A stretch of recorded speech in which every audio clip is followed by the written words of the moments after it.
Master Poulet. Vous en avez peut-être entendu parler, une enseigne de restauration rapide. 80 kilos de viande périmée ont été découverts à Argenteuil par les agents des services des départements. On fait le point avec François Tiskevitch et on sait déjà que c'est ces conditions d'hygiène qui étaient à l'origine d'une bataille judiciaire aussi à Saint-Ouen. Le sujet. Un danger grave et imminent pour la santé publique. En arrivant dans les cuisines du Master Poulet d'Argenteuil, les agents de la direction départementale de la protection des populations du Val d'Oise découvrent des poulets conservés dans des bacs en plastique, avec une mauvaise gestion des températures, mais aussi plus de 80 kilos de viande périmée stockée dans la chambre froide.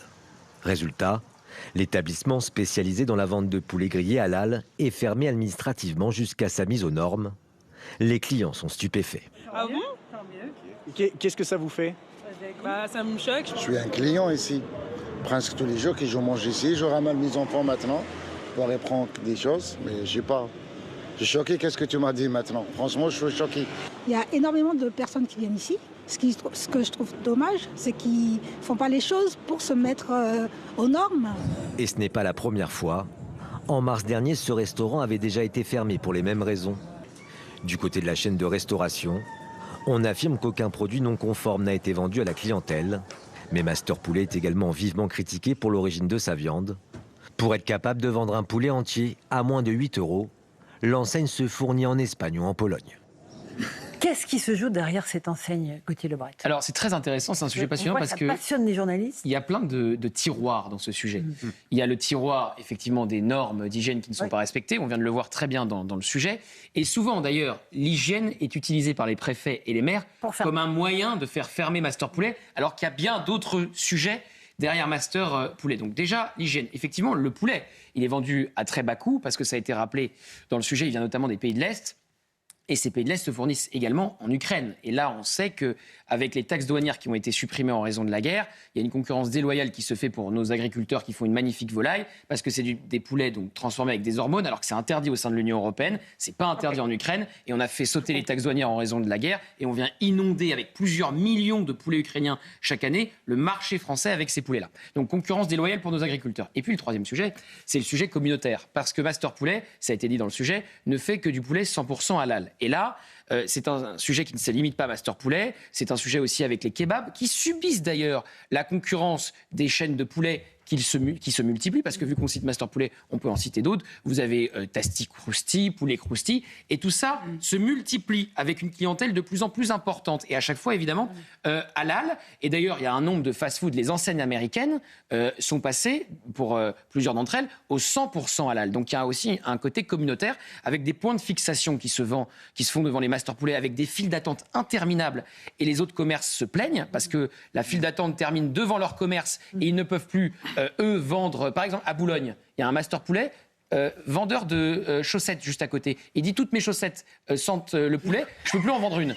Et il y a les habitants qui vivent au-dessus du Master Poulet ou du kebab et qui se plaignent à la fois des nuisances sonores et des nuisances olfactives. Et c'est pourquoi le maire de Saint-Ouen s'en prenait à Master Poulet. Et puis la question politique, et je termine par là, à Saint-Ouen, le maire il veut faire quoi, Karim Bouamrane? Il veut boboiser sa ville. Il est PS et il a une guerre que lui mène la France Insoumise, avec la dauphine d'Éric Coquerel qui a essayé de le détrôner. Donc lui, son but, c'est de gentrifier sa ville, de boboiser sa ville, et il ne veut pas de Master Poulet. Et sécuriser le vote pour lui. Exactement, pour ne pas perdre la ville dans 6 ans au profit de la France Insoumise. Et qu'a fait la France Insoumise? Elle l'a accusé d'être islamophobe et de ne pas vouloir ouvrir un commerce 100% halal. Franz-Olivier Gisbert. Alors, il a terminé par le sujet presque le plus intéressant, Bien je sûr. trouve, c'est la guerre à l'intérieur de la gauche.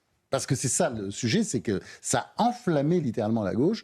Bon, Karim Bouamrane, il faut préciser quand même que c'est un très bon maire, très bonne réputation, socialiste, républicain, social-démocrate, voilà républicain, proche de François Hollande, LFI, etc.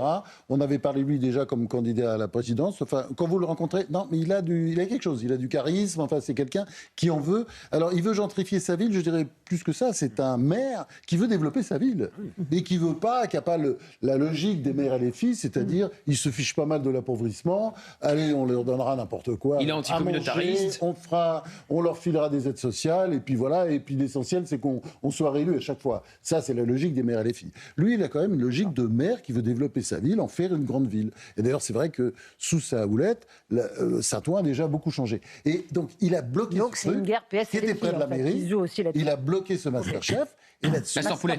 Master Poulet, pardon. Masterchef, c'est sur TF1. Et là-dessus, Top Chef, c'est M6, Masterchef. Bali Bakayoko, Pardon. justement, est arrivé, parce que c'est le voisin, et c'est la guerre entre les deux, la guerre ouverte, et Bali Bakayoko, il porte vraiment, alors lui, cette fast-food, on appelle ça aux États-Unis, c'est la junk food, c'est la cochonnerie, c'est de la cochonnerie, il faut me dire les choses, pour faire un procès. Mais Et là, vous avez vu, on les avait pas entendus sur les conditions d'hygiène à Argenteuil. Non, mais ils en ont rien à foutre. On les entend plus. Mais ils sont pas dans, ils sont pas dans une logique d'hygiène. C'est très bien, c'est une logique totalement Communautaire et politique. Bon, Jean-Michel Salvatore. Ouais, alors, je suis assez d'accord avec ça, mais il y a aussi un problème de pouvoir d'achat. C'est quand même des restaurants qui sont très peu chers. La cuisse de poulet, elle est à 2,50 €. La saucisse, elle est à 1 €. Donc évidemment que... Il y a de la saucisse. Oui, enfin de la saucisse. De poulet, de poulet, Catherine, de poulet.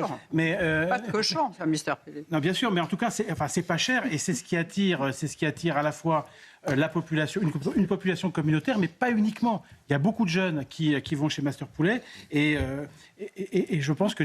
Parce qu'en fait, quand on regarde un petit peu la restauration, McDo, c'est trop cher.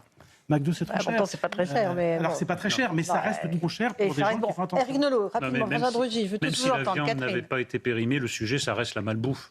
Est-ce qu'on C'est veut pas le développer... seul sujet. C'est pas Non, le mais sujet. est-ce qu'on veut D'accord. développer cette manière de se nourrir? Effectivement, c'est la solution de facilité par rapport au pouvoir d'achat. Mais enfin, écoutez, ça a des conséquences sur la santé, la malbouffe. Parce que vous allez économiser d'un côté, vous allez Des cancers. le dépenser de l'autre sous forme de cancer Le ou de choses cancer, moins graves. l'obésité aussi. Oui, Ouais, ouais. Si vous mangez du Master Poulet tous les jours, mais une fois de temps en temps... Surtout dans un pays comme la France, qui a une tradition quand même culinaire qui n'est plus approuvée. Il y a quand même un vrai sujet, Il y a un sujet. indépendamment de tout ce qu'on a abordé. Et quand ça se multiplie, quand ces enseignes se multiplient, il y a aussi un sujet, ça change un centre-ville.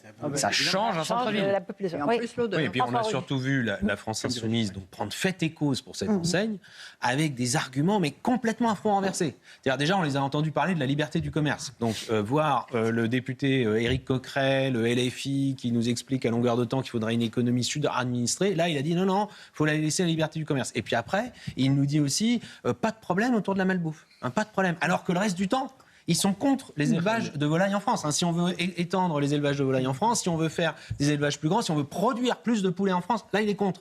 Et en revanche, il est pour une chaîne de restauration rapide qui, elle, va importer, parce que le fondateur l'a dit, ils importent, eux, leurs poulets quasiment à 100%. Il n'y a pas un poulet français là-dedans, évidemment. Pologne, et Ukraine et peut-être Espagne. en effet Espagne d'Ukraine. aussi. Un peu d'Espagne. Bien sûr. Oui, mais d'après ce que j'ai compris, c'était Pologne, principalement. quand même. Allez, juste une dernière question que je voulais vous poser. Est-ce qu'on peut rire de tout? Il y a eu une séquence, je ne mets même pas dire humour, je mets des guillemets entre humour sur Radio Nova, où un humoriste souhaitait un cancer à Gabriel Attal et que Sophie Aram se fasse écraser par une voiture. Ce matin, mon invité était le député Ensemble pour la République, Sylvain Maillard. Écoutez ce qu'il dit, lui, à propos de cette séquence, et ce qu'il demande au maire de Paris, Emmanuel Grégoire. Je trouve ça strictement scandaleux. Et moi, je le dis, Radio Nova a décidé, pour se faire de la publicité, parce qu'ils font un combat, et Mathieu Pigas, son propriétaire, le dit très clairement, un combat d'accompagner la France insoumise, en tout cas des idées d'extrême gauche, très clairement, et en disant, on va partir sur l'humour, parce qu'au fond, l'humour, on peut tout dire. Finalement, c'est quoi le modèle? C'est Dieudonné. On fait la même chose, c'est-à-dire qu'avec l'humour, on ne sera pas attaqué par les tribunaux, parce que, regardez, c'est de l'humour, on peut tout dire. Moi, je trouve ça scandaleux. Qu'est-ce que vous... Sylvain Maillard demande que la mairie de Paris, qui est partenaire des Nuits Blanches avec Radio Nova, retire le logo de Radio Nova. Il a bien raison. Il a raison? Évidemment qu'il a raison. Enfin, Il a raison. écoutez, on a tous entendu ça. Parler de ce qu'il a dit sur Gabriel Attal et sur la merveilleuse Sophia Aram, qui est une femme absolument merveilleuse, courageuse, et en plus drôle, elle, contrairement à l'imbécile qui a fait son sketch. C'est abject. C'est vraiment le fond de l'abjection. Voilà, tout ça sur une radio financée par, qui on sait, Pigas. là, Monsieur Pigas, qui croit qu'il sera peut-être un jour président de la République. Il y a beaucoup d'eau qui va couler sous les ponts, et je pense qu'il sera déçu, parce qu'il n'a aucune chance s'il se prend pour le... Enfin, je sais pas, c'est très étrange, ces gens qui veulent devenir président de la République, alors qu'ils n'ont aucune formation. Enfin, je veux dire, c'est un nouveau Macron de gauche, Enfin, c'est même pas la peine Alors, de penser. Gauthier, Catherine. Ce ne sont pas des humoristes, ce sont des militants d'extrême gauche. Quand on souhaite un cancer à Gabriel Attal alors qu'il a perdu son père d'un cancer. C'est méchant pour les quand on militants souhaite, d'extrême gauche. j'ai pas envie d'être gentil avec les militants d'extrême gauche, vous savez. Quand on souhaite à Sophia Aram de se faire écraser par une voiture, c'est dégueulasse et c'est pas la seule émission. Il y a une émission qui s'appelle La Riposte, dont le chroniqueur principal, l'animateur, a dit qu'il n'était pas Charlie. Et ensuite, ça a été souligné par Guillaume Erner sur France Culture quand il a eu Mathieu Pigasse face à lui, et il s'est fait à nouveau attaquer de manière honteuse par ce même homme à la tête donc de cette émission sur La Riposte. C'est une officine d'extrême gauche. Et je voulais répondre quelque chose à tous ceux qui disent que Radio Nova, c'est le CNews d'extrême gauche. Je trouve ça insupportable. Et je pense notamment à Caroline Forest. J'aimerais bien qu'elle nous prenne un exemple où quelqu'un sur notre antenne a souhaité à quelqu'un d'autre de se faire écraser par une voiture ou d'avoir un cancer, ou quelqu'un qui aurait dit « je ne suis pas Charlie », alors que Charlie a été endeuillé par des attentats islamistes. Voilà. Donc le relativisme, ça va bien un moment aussi. Alors, Eric. Ce qu'il faut ajouter, c'est que ça participe d'une culture politique de la violence. Bien sûr. Ce sont des gens, oui, comme Thomas Porte qui met son pied sur un ballon à l'effigie d'un ministre, le fait de balader des guillotines dans les manifestations, etc. Donc tout ça, ça fait partie quand même d'un terreau idéologique, et ce sont des gens qui, au fond, sont des nostalgiques de 1793, ils sont sur cet imaginaire. Oui, et ils sont pas pour les... donc, Oui, eux, ils préféraient quand même prendre le pouvoir par la force plutôt que par les urnes. Ça les excite beaucoup plus, et comme ils ne peuvent pas le faire, eh bien, ça passe par une forme d'humour qui est absolument abjecte. Voilà. Catherine. Oui, mais je ne sais pas, l'humour, est-ce que c'est drôle? Comme c'est absolument pas drôle. Je ne sais pas qui ça fait rire. Alors peut-être un petit aréopage à côté de... qui font semblant de rire. Il y a des bruits de fond de ricanement qui sont absolument désastreux et très... Non, mais c'est pas drôle. Enfin, malheureusement, cette radio a des auditeurs et a même gagné des auditeurs sur cette ligne. C'est ça aussi qui est grave. Dans les âges, on les écoute c'est là-dessus que surfe d'ailleurs Mathieu Pigasse. Et Mathieu Pigasse, qui a appelé d'ailleurs son groupe de médias Combat, on est prévenu. Hein. Il a dit qu'il allait s'engager. Il commence d'ailleurs à participer à des débats publics, à aller dans les médias pour dire voilà, moi je veux que la gauche s'unisse, il faut surtout pas plusieurs candidatures. Donc sous-entendu, j'imagine, autour de Jean-Luc Mélenchon, parce qu'à la fin, s'il peut y avoir qu'un seul candidat de gauche, c'est Jean-Luc Mélenchon. Et donc voilà, pour promouvoir ce type d'idée, parce qu'en effet, derrière ce pseudo-humour, en fait, c'est une forme de propagande qui est servie sur cette radio. Et donc maintenant, on est prévenu. Le combat, il doit être des deux côtés. Et il a gagné tellement de fric dans la banque, il peut être de gauche, lui, évidemment. Non, mais moi, je l'ai connu à une période, il était assez drôle, mais vraiment. Ouais. Et là, pas plus du tout. Mais ça veut dire que la présidentielle, elle commence d'ores et déjà, François-Olivier Gisbert, ça y est, et que ça va être trash. Alors, ça va être très, très violent et trash. Je ne sais pas, pour moi, elle n'a pas vraiment commencé, parce que vous savez très bien, il y a des faux candidats pour l'instant. Il y a des gens qui sont là et qui vont disparaître. Merci pour eux, ils sont contents. Non, mais ils vont disparaître, comme à chaque élection, c'est comme ça. Il y a plus de faux candidats que de vrais candidats. À un moment donné, puis il y a des gens qui vont arriver aussi, qui attendent, on ne les voit pas forcément arriver, ils attendent qu'il y ait un problème, etc. Donc c'est toujours un peu comme ça, la présidentielle. Et vous verrez, c'est plutôt... vers septembre-octobre, on pourra voir à peu près comment ça va se dérouler. Là, on ne parle pas du personnel. Le ton va être quelque chose de tout à fait inédit. J'ai l'impression qu'on va entendre des choses qu'on n'a jamais entendues avant. Je ne suis pas sûr, parce que c'est vrai que c'est Jean-Luc Mélenchon qui donne le ton. Et pendant les campagnes, justement, il se réfrène. Il a son petit... Il travaille toujours de la même façon, comme d'ailleurs tous les grands. Mitterrand faisait pareil, Chirac aussi. Je travaille mon petit truc, mon petit tas de 15%, bien, pendant... avant les élections. Et après, quand l'élection approche, j'élargis. Et donc, il sera, à mon avis, doux comme un agneau. Pas forcément. Il faut quand même rappeler que le maire de Saint-Denis vit sous protection policière avec tout ça. Le maire de Saint-Denis qui appelle. Le maire de Saint-Denis qui appelle à l'insurrection si le Rassemblement national gagne la présidentielle, ça montre à quel point finalement le débat va être quand même très très dur. Ah oui, bien sûr, mais de toute façon, il ne faut jamais oublier que... Et si on a un second tour LFI RN, je ne vous raconte pas. C'est quelque chose qu'on dit peu toujours, mais vous regardez le programme de LFI, vous avez là, tout de suite, il y a une exergue de Robespierre. Un Robespierre très clair, voilà, parce que Robespierre... comment dire, c'est pas quelqu'un qui, pendant la Révolution française, souhaitait que... Il a mal fini. C'était pas le dialogue et le compromis.